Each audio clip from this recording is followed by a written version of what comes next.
இந்த ஒரு பழக்கத்தால தான் உச்சத்தில் இருந்தபோதே விழுந்தேன் அப்படின்னு மனிஷா கொய்ராலா சொல்லியிருக்காங்க. மறுபடியும் நான் கம்பேக் கொடுக்க காரணமாக இருந்தவர், நான் இன்னைக்கு உயிரோடு இருக்கேன்னா அதுக்கு காரணமாக இருந்தவர் சூப்பர் ஸ்டார் ரஜினிகாந்த் தான் அவங்க ஒரு விஷயம் பகிர்ந்திருக்காங்க. என்ன இந்த விஷயம் உண்மையா இல்லையா, வாங்க வீடியோக்குள்ளே போய் பார்க்கலாம். அதுக்கு முன்னாடி சேனலுக்கு சப்ஸ்கிரைப் பண்ணாதும் சப்ஸ்கிரைப் பண்ணிவிட்டு இந்த வீடியோக்கு ஒரு லைக் பண்ணிவிட்டு வாங்க வீடியோக்குள்ளே போகலாம். நடிகை மனிஷா கொய்ராலாவின் திரைப்பயணம் குறித்தும் அவர் சந்தித்த சறுக்கல்கள் குறித்தும் அவர் எப்படி மீண்டும் கம்பேக் கொடுத்தார் என்பது பற்றி தான் அவர் சொல்லியிருக்காரு. அதாவது பிரபல நடிகை மனிஷா கொய்ராலா நேபாள நாட்டைச் சேர்ந்தவர். இவர் நேபாள பிரதமரான பதவி வகித்த விஸ்வேஸ்வர பிரசாத் கொய்ராலாவின் பேத்தி ஆவார். இவரது தந்தை பிரகாஷ் கொய்ராலா நேபாளத்தின் முன்னாள் பிரதிநிதிகளின் சபையின் உறுப்பினராகவும் அமைச்சராகவும் இருந்திருக்காரு. நேபாளத்தில் செல்வாக்குமிக்க குடும்பத்தில் பிறந்தவங்க மனிஷா கொய்ராலா சினிமாவில் நடிக்க இந்தியா வந்திருக்காங்க. நடிப்பின் மீது தீராத ஆசை கொண்ட மனிஷா கொய்ராலா 1989 ஆண்டு வெளியான பெரி வெடவுலா நேபாள படத்தின் மூலம் நடிகையாக அறிமுகமானாங்க.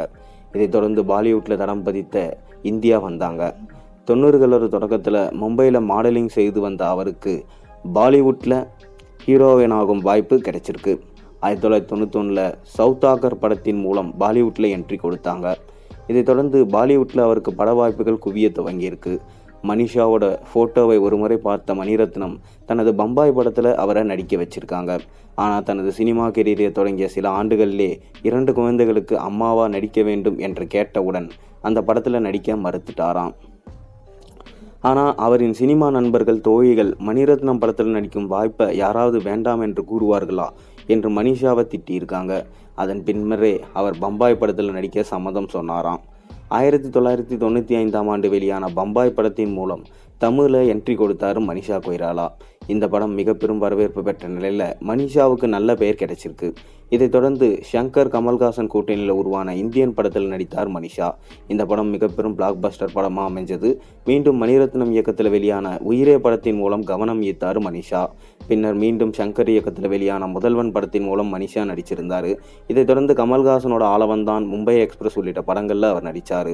அவர் தமிழில் கடைசியாக மாப்பிள்ளை படத்துக்கு தனுஷுக்கு மாமியாராக நடிச்சிருந்தார்.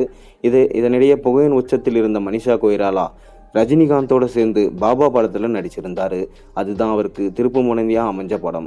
என்னதான் இந்த படம் சரியாக போகலைன்னு சொல்லப்பட்டாலும் ஆனால் மனிஷா கொய்ராலாவுக்கு திருப்பு முனையாக அமைஞ்ச படம் அந்த படம் தான். அதுக்கப்புறம் பார்த்தீங்கன்னா திடீரென திரையுலகில் இருந்து காணாமல் போனாங்க. அதற்கு அவரின் மது பழக்கம் தான் காரணம் என்று சொல்லப்பட்டது.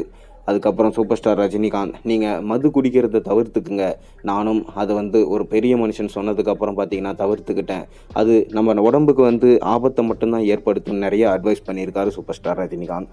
முதல்வன் படத்தில் நடித்த போது மனிஷா மது அருந்து விட்டு தான் படப்பிடிப்புக்கு வருவாங்க என அப்போது தகவல் வெளியாயிருக்கு.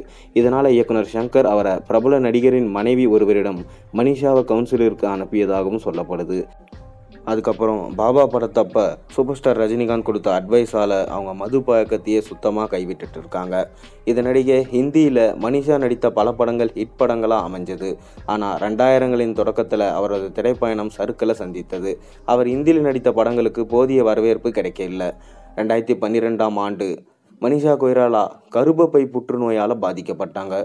மும்பையில் உள்ள ஜஸ்லோக் மருத்துவமனையில் அனுமதிக்கப்பட்டாங்க. பின்னர் அவர் சிகிச்சைக்காக அமெரிக்கா சென்றிருக்காங்க. பின்னர் அவருக்கு அறுவை சிகிச்சை செய்யப்பட்டது. அப்போ சூப்பர் ஸ்டார் ரஜினிகாந்த் கூட போய் பார்த்து பல லட்சங்களை உதவிகள் செஞ்சு அவருக்கு ஆறுதலாக இருந்து அதுக்கப்புறம் அவர் பார்த்தீங்கன்னா முயற்சி செஞ்சு இன்றைக்கி அந்த அறுவை சிகிச்சை செஞ்சு பின்னர் கீமோதெரப்பி சிகிச்சை மேற்கொண்டாங்க. புற்றுநோயை எதிர்த்து போராடி வெற்றி பெற்று அதற்கு காரணம் சூப்பர் ஸ்டார் ரஜினிகாந்த் என்னுடன் இருந்ததுன்னு சொல்லிட்டு அவங்க ரொம்ப பெருமையாக சொல்லியிருக்காங்க. இப்போ சூப்பர் ஸ்டார் ரஜினிகாந்தின் ஆலோசனைப்படி புற்றுநோய் குறித்த விழிப்புணர்வை தீவிரமாக அவங்க மேற்கொண்டுட்டு வராங்களாம். அதாவது 2015 ஆண்டு சென்ஹேர் ஏ மாடர்ன் டே கிளாசிக் என்ற படத்தின் மூலம் கம்பேக் கொடுத்துருக்காங்க. தொடர்ந்து ஹிந்தியில் பல படங்களில் நடித்த அவர் சஞ்சய் லீலா பன்சாலி இயக்கத்தில் சமீபத்தில் வெளியான ஹிராமண்டி என்ற வெப் சீரிஸில் நடிச்சிருக்காங்க. இதில் மனிஷாவின் நடிப்பு பல தரப்பினராலும் பாராட்டப்பட்டது. இதனிடையே 2020 ஆண்டு காத்மண்டுவின் குளோபல் காலேஜ் இன்டர்நேஷனல் ஆதரவோட மனிஷா கொய்ராலா புற்றுநோய் கல்வி நிதி என்ற திட்டத்தை துவங்கியிருக்காங்க. புற்றுநோயால் பாதிக்கப்பட்ட ஏழ்மை நிலையில் உள்ள குழந்தைகளுக்கு கல்வி உதவித்தொகை வழங்கி வராங்களாம். இதற்கு சூப்பர் ஸ்டார் ரஜினிகாந்தும் ஆதரவு தெரிவித்து கூட உதவி செஞ்சுட்டு வராராம். இது சூப்பர் ஸ்டார் ரஜினிகாந்த் என்னை காப்பாற்ற ரொம்ப உதவி பண்ணாருன்னு சொல்லிட்டு மனிஷா கொய்ராலா ரொம்ப பெருமையாக சொல்லியிருக்காங்க. நீங்கள் இதை எப்படி பார்க்குறீங்கன்றதை மறக்காமல் கீழே கமெண்ட்டில் சொல்லுங்கள். மேலும் சேனலில் போடுற ஒரு வீடியோஸும் மறக்காமல் சப்ஸ்கிரைப் பண்ணுங்கள், லைக் பண்ணுங்கள், பெல் ஐக்கனை ப்ரெஸ் பண்ணுங்கள். அப்போ தான் நான் போடுற வீடியோஸ் எல்லாம் உங்களுக்கு நோட்டிஃபிகேஷனாக வந்து சேரும்.